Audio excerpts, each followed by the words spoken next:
Ikaw ba ay hindi na tinatawagan o hindi na kinukontak ng partner mo?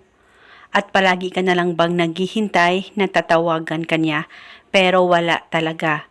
At halos mababaliw ka na sa kakaisip sa kanya dahil gusto mo na siyang makausap dahil sa sobrang miss mo na ang partner mo.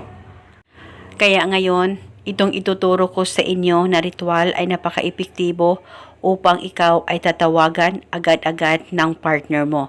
Basta dapat buo ang loob at tiwala mo sa mga ganitong pamamaraan. Pwede mo ito gawin sa kahit na anong araw o oras na gusto mo. Ang gagawin mo lamang ay kumuha ka ng papel at panulat at isulat sa papel ang kanyang tunay na pangalan at apelido ng isang beses at sa ibaba ang kanyang contact number o kahit na anong contacts na meron ka sa kanya. At pagkatapos kumuha ka ng barya, kahit na anong barya na meron ka ay pwedeng gamitin o kahit ikaw ay nasa ibang bansa ay pwede ka gumamit kung anong barya na meron ka ngayon. At saka ilagay mo lang ito sa papel na sinulatan mo ng kanyang pangalan at contact number at balutin mo ang barya. At pagkatapos mo nang mabalot ang barya, ay hawakan saglit ang ritual, pakaisipin mo siya, mag-focus at mag-concentrate ka at ibulong mo ang mga salitang ito. Pangalan at apelido sa kapangyarihan nitong ritual, ngayon mismo ako ay tatawagan mo.